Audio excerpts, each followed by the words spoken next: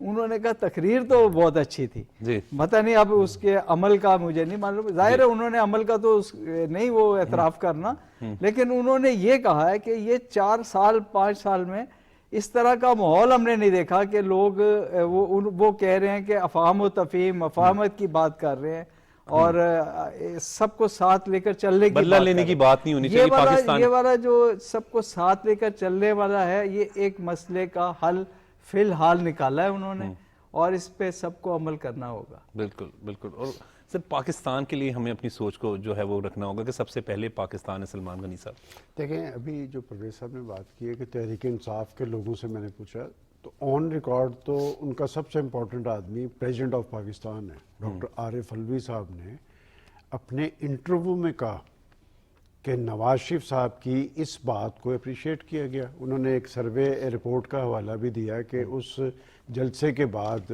70% لوگ اس کے حق میں تھے. ان کا بھی یہ کہنا تھا کہ اس معاملے کو آگے کی طرف بڑھایا جائے اور آگے کی طرف اس وقت تک تو اس لیے بڑھتا نظر آ رہا ہے کہ مجھے یاد پڑتا ہے اسلام آباد پنڈی سے مسلم لیگ نون کے ایک رہنما ہے حنیف عباسی، انہوں نے پیپلز پارٹی کی لیڈرشپ کو ٹارگٹ کیا تھا.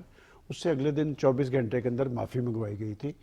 مطلب یہ کہ نواز شریف صاحب پیپلز پارٹی کو بھی ٹارگٹ نہیں کر رہے. اور ایاز صادق صاحب سابق وفاقی وزیر ہیں، وہ قوم پرستوں سے ملنے گئے ہیں. اور مجھے یاد پڑتا ہے کہ 2013 اور 2018 کے الیکشن میں بھی میں نے دیکھا ہے کہ انہوں نے کہا کہ قوم پرستوں کو ہم نے ساتھ لے کے چلنا ہے. دیکھیں، یہ جو ساتھ لے کے چلنا ہے یہ صرف خواہش سے نہیں ہوتا، یہ اصل میں طرز عمل ہوتا ہے. اور سیاست اور جمہوریت میں طرز عمل بڑا امپورٹنٹ ہوتا ہے. اور میں ان تلخ باتوں میں پڑھنا نہیں چاہتا. پاکستان میں ایسے پرائم منسٹر بھی رہے ہیں جنہوں نے کوئی ایک دن اپنے اقتدار کا نہیں چھوڑا جس میں اپنے مخالفین کو گالی نہ دی ہو. یہ اس الزام تراشی نے پاکستان کے اندر انتشار اور خلفشار میں بھی اضافہ کیا ہے. اور ایک بات میں ہمیشہ کہتا ہوں کہ ہر پارٹی کے پاس ایک بڑا پوزیٹو پلس پوائنٹ ہوتا ہے جس کی بنیاد پر وہ سیاست کرتے ہیں. مثلا پیپلز پارٹی ہے، پیپلز پارٹی کو آپ کچھ بھی کہیں، یہ آئین پاکستان ان کا بہت بڑا پلس پوائنٹ ہے. اور ابھی جب پرویز صاحب آئین کی بات کر رہے تھے، وہ تو نسخہ کیمیا ہے. ہمارا سب سے بڑا المیہ اگر میرے سے یہ پوچھیں تو آپ اس سے نسخہ کیمیا پہ ہی عمل پیرا ہو جائیں تو وہ جو ہم یہ بار بار اسٹیبلشمنٹ کا لفظ استعمال کرتے ہیں وہ اسٹیبلشمنٹ پاکستان کی ہے، ادارے بھی پاکستان کے ہیں. ان کے اندر لائنز ڈرا کر دی گئی ہیں. اور پرابلم اسی وقت پیدا ہوتی ہے جب ایک ادارہ یہ جو پارلیمنٹ ہے یہ بھی تو ایک ادارہ ہے, حکومت بھی ایک ادارہ ہے جی. یہ جب ایک دوسرے کے کام میں ٹانگ اڑانے کی کوشش کی جاتی ہے تب پرابلم پیدا ہوتی ہے. تو نسخہ کیمیا تو وہ ہے, لیکن وہ ایک آئیڈیل صورتحال ہے. اس آئیڈیل صورتحال پہ شاید ہم اس طرح کاربند نہ ہو پائیں, لیکن وہ جو بات انہوں نے مفاہمت کی ہے, اس وقت پاکستان کے اندر مفاہمت کیوں ناگزیر ہے؟ جی. اس لیے کہ ہم معاشی حوالے سے پھنسے ہوئے ہیں. جی. آئی ایم ایف ہمارے لیے ایک ہوا ہے, اور آئی ایم ایف آپ کو یہ نہیں کہتا کہ جی وہ کہتا ہے جی آپ اپنا مالیاتی ڈسپلن قائم کریں, آپ جو کہتے ہیں اس پہ عمل پیرا ہوں. اور ہمارے ہاں مالیاتی ڈسپلن کیوں پیدا نہیں ہوتا؟ پہلی بات تو یہ ہے کہ کیا پولیٹیکل پارٹیز کے پاس ایسے معاشی ماہرین موجود ہیں کہ وہ پاکستان کے اندر اچھا بجٹ بنا سکیں, وہ لوگوں کو سہولتوں کی فراہمی. ہم آئی ایم ایف کی طرف کیوں دیکھتے ہیں؟ دیکھیں یہاں پر ایک پرائم منسٹر نے کہا کہ جی میں آئی ایم ایف کی طرف دیکھنے پہ خودکشی کو ترجیح دوں گا. جی. یہ بہت بڑا قومی المیہ تھا کہ انہوں نے آئی ایم ایف کے سامنے سرنڈر کر دیا.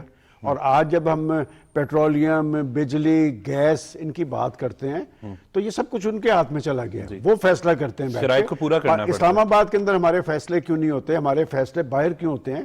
میں سمجھتا ہوں کہ میں اس لیے بار بار یہ بات کہہ رہا ہوں کہ جی پولیٹیکل پارٹیز سنجیدگی ظاہر کریں اور اپنی سیاست کو چور دروازوں کے ساتھ منسلک نہ کریں. چور دروازوں سے آنے والی حکومتیں جو ہیں وہ کبھی کھڑی نہیں رہتی ہیں اور ان کے جانے پہ کوئی نہیں روتا. دیکھیں یہ طیب اردوان کی مثال میں دیتا ہوں, اس کے خلاف بھی یہی کچھ ہوا تھا. وہ ڈیلیور کر رہا تھا, لوگوں کو جمہوریت کے ثمرات پہنچ رہے تھے. آپ کو پتا ہے کہ وہاں بھی شب خود مارا گیا تھا, لوگ سڑکوں پہ آ گئے تھے, ٹینکوں کے سامنے لیٹے تھے. تو طیب اردوان آج وہاں کی بہت بڑی حقیقت ہے. اور میں فلسطین کے ایشو پہ دیکھ رہا ہوں, انہوں نے تو اسرائیل کو تسلیم کیا ہوا ہے, ان کے تو اچھے تعلقات تھے, لیکن لیڈرشپ کیا ہے؟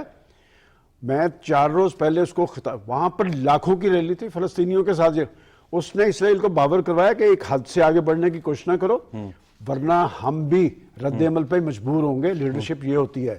میں سمجھتا ہوں کہ جب تک کہ لیڈرشپ اپنے ذاتی, سیاسی اور خاندانی مفادات سے بالاتر ہو کر پاکستان اور پاکستانیت کا مظاہرہ نہیں کرے گی, اس کی مقبولیت بھی بحال نہیں ہوگی, پاکستان بھی آگے کی طرف نہیں چل پائے گا. اور پھر پاکستان کی لیڈرشپ میں ایک بڑی تلخ سی بات ہے, کیا پاکستان کے پرائم منسٹر جیلوں میں جاتے رہیں گے؟ کیا پاکستان کے پرائم منسٹر پھانسیاں چڑھتے رہیں گے؟ پاکستان کی لیڈرشپ کا یہ امتحان ہے کہ آپ ڈیلیور کریں. کوئی آپ کو پاناما میں جیل کے اندر نااہل نہیں قرار دے گا, کوئی آپ کو جیل میں بند نہیں کرے گا. جب تک آپ کے روٹس لوگوں کے اندر ہوتے ہیں کوئی آپ پہ شب خون نہیں مار سکتا. لہٰذا پاکستان کی جمہوریت ڈیلیور کرتی نظر آنی چاہیے. سلمان غنی صاحب, غیر قانونی تارکین کے خلاف ٹریک ڈاؤن شروع ہو گیا ہے, کیسے دیکھ رہے ہیں؟ کافی لوگ بڑی باعزت طریقے سے پہلے ایک ڈیڈ لائن دی گئی کہ آپ 1 نومبر تک جو ہے وہ چلے جائیں, 31 اکتوبر تک آپ واپس چلے جائیں. اس کے بعد ریفیوجیز کیمپ. یہ بڑا امپورٹنٹ سوال ہے آپ کا. میں آپ سے پوچھتا ہوں کہ یہ ماضی کی حکومتوں نے کیوں نہیں کیا؟ نگران گورنمنٹ کو کیوں کرنے کی ضرورت پیش آئی؟ اس پہ کھل کے بات ہونی چاہیے. ہمارے ہاں دہشت گردی کے ڈانڈے افغانستان تک جاتے ہیں, اور وہ جو غیر ملکی غیر قانونی لوگوں کی بات کی گئی ہے, دیکھیں انہوں نے صرف افغان مہاجرین کی بات نہیں کی کہ یہاں کیا پاکستان میں جو مرضی ہے اور جیسے مرضی رہتا رہے. بڑا ایشو یہ ہے کہ وہاں پر دہشت گردی کے حوالے سے جڑیں تھی, وہاں پر جو طالبان انتظامیہ آئی ہے, پاکستان کا بڑا اہم رول تھا. پاکستان نے ان کو سہولت کاری کے فرائض کیوں سر انجام دیے؟ دوحہ معاہدہ کیا, مری کے اندر مذاکرات کروائے, اور امریکہ جیسی طاقت کے سامنے صرف پاکستان کھڑا تھا کہ جب تک آپ افغانستان کے مسئلے کا سیاسی حل نہیں نکالیں گے اس خطے میں استحکام نہیں آئے گا. میں آپ سے پوچھتا ہوں کہ ہم نہیں دیکھتے تھے کہ لاکھوں کی تعداد میں موجود ہے, وہ ٹیکس کیوں نہیں دیتے؟ وہ پاکستان کے شہری تو نہیں ہیں. اور میں نے پرسوں جب پرائم منسٹر صاحب سے یہی سوال کیا تھا کہ جناب آپ کی پالیسی تو اسٹیٹ کے مفاد میں ہے, لیکن ان کی جو پاکستان کے اندر اربوں کی جائیدادیں ہیں ان کا کیا بنے گا؟ یہاں پر تو قبضے کراچی کے حوالے سے. انہوں نے بڑی اچھی بات کی, انہوں نے کہا کہ جائیں وہ واپس قانونی طریقے سے یہاں پر آئیں. بات یہ کہ وہ افغانی ہیں, وہ پاکستانی تو نہیں ہے. تو بات یہ قانونی طریقے سے آئیں تو ان کے کاروبار کو کوئی ہٹ نہیں کرے گا.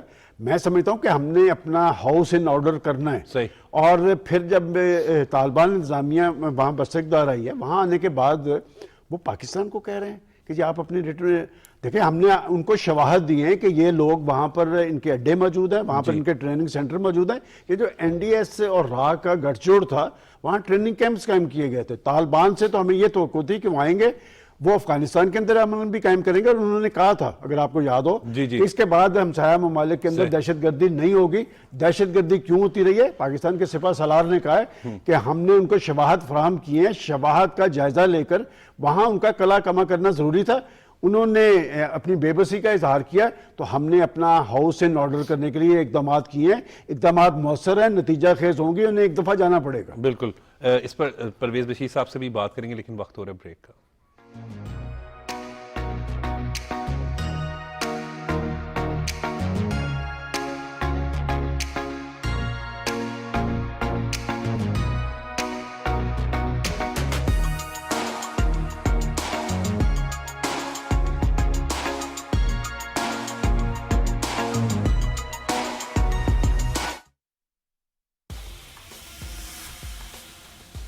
Only one thing can challenge me.